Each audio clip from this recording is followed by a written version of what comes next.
Bonjour, mon nom est Chloé Marcil, chef de division culture et vie communautaire à la ville de Vaudreuil-Dorion. Donc, en ce moment, on est à la place du Mont. Derrière moi, il y a une magnifique fresque qui a été inaugurée la semaine dernière. Donc, ça fait déjà 2 ans que l'équipe de la ville travaille sur ce projet-là. Donc, l'idée justement de laisser un legs en même temps parce que cette année, c'est le 25e anniversaire de la fusion de la ville de Vaudreuil et Dorion. Donc, on voulait profiter en même temps de cet anniversaire-là pour laisser une marque dans le paysage. Donc, on a travaillé ce projet-là depuis 2 ans avec la collaboration du ministère de la Culture et des Communications du Québec, donc dans le cadre de notre entente de développement culturel.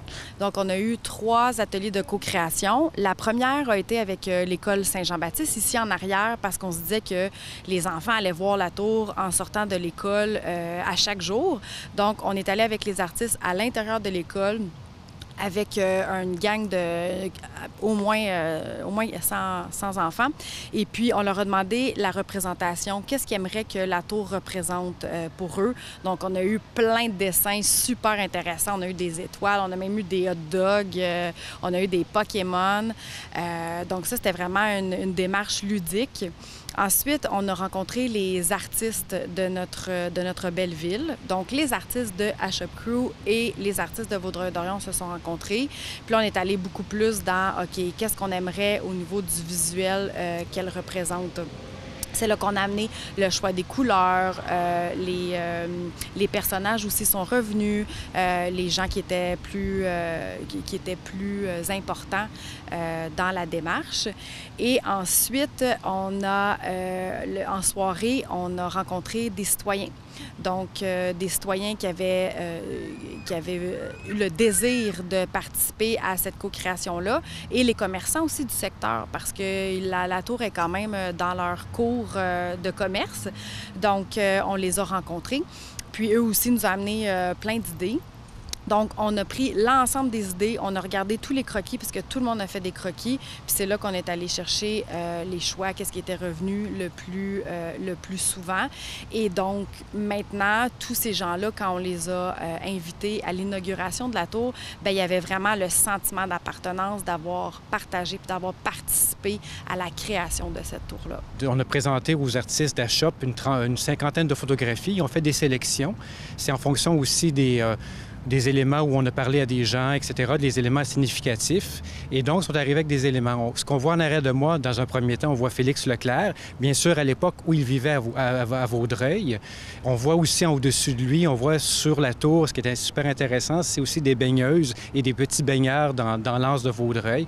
On a toujours aussi essayé de balancer entre Vaudreuil et Dorion, vu que même si c'est pour la fusion, mais pour avoir des éléments sympathiques et des éléments aussi différents, avec des personnages connus, des personnages un peu plus anonymes pour signifier aussi l'ensemble de la population. La participation du Service du développement de l'aménagement du territoire a été vraiment au niveau de l'insertion d'une œuvre d'art dans un contexte de revitalisation.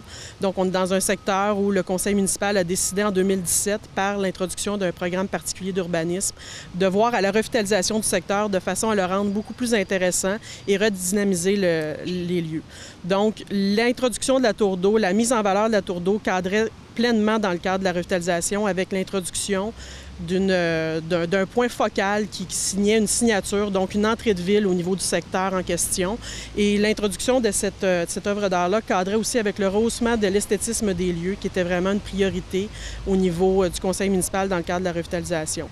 Initialement, pour nous, quand on a rencontré HUP Crew, pour nous, c'était important que nos citoyens soient impliqués parce que c'est comme ça qu'on fonctionne ici à Vaudreuil-Dorion avec la médiation culturelle et avec le projet Je suis. Donc, on leur a présenté ce qu'on fait à l'habitude. Donc, ils étaient très conscients que nos citoyens, pour nous, c'était important qu'il y ait un premier choix dans la démarche de la tour. Donc, c'était le fun de voir la HUP Crew qui sont de Montréal, qui sont habitués de, eux, travailler seuls un petit peu plus avec nos citoyens ici. C'était vraiment le fun de les entendre discuter, puis je pense qu'ils ont adoré la démarche. On est sur la face principale, c'est l'œuvre qu'on voit le plus de l'autoroute 20. Et vous avez 2 personnages, en fait, comme vous avez l'orme qui était situé en plein milieu du pont Tachereau, qui servait également, ils ont mis une affiche parce que c'était un pont qui était payant. Donc, pour y avoir accès, pour aller jusqu'à l'île Perrot, de Dorion à l'île Perrot, il fallait payer un peu comme le pont de la Trente, tout simplement. Et le personnage qui est devant l'orme, c'est le gardien du pont, en fait, le percepteur pour le payage. Et on a trouvé des photographies et des cartes postales anciennes. C'est à partir des cartes postales anciennes qui ont reproduit le costume, finalement, du percepteur du pont.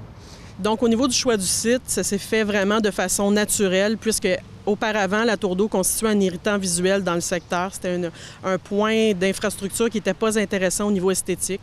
Donc, d'utiliser cette tour d'eau-là qui était déjà en place pour venir créer un point focal, une entrée de ville significative, ça s'est fait automatiquement. En ce qui concerne la composition de la tour d'eau, bien, il y a eu des séances qui se sont faites dans le cadre d'ateliers participatifs avec divers groupes d'intervenants. Donc, la composition a été faite vraiment par ces groupes-là où, à notre niveau, il n'y a pas eu nécessairement d'intervention. On a juste été les récepteurs des commentaires. Mais donc, c'est ça. Au niveau de l'emplacement, c'est automatique que cette tour-là, qui est quand même visible à très grande échelle, soit le lieu propice pour faire ce premier coup d'envoi au niveau de l'intégration de l'art urbain dans le quartier.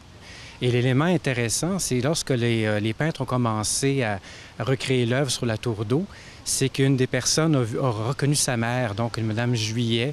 Et lors de l'inauguration, Mme Juillet a été présentée aux gens qui étaient ici, puis ça nous a permis de documenter les personnages qui sont sur la tour d'eau. Donc, on invite les gens à venir pendant l'été, venir voir de plus près cette magnifique œuvre d'art, voir les détails, voir la façon que ça a été fait. Donc, c'est super intéressant.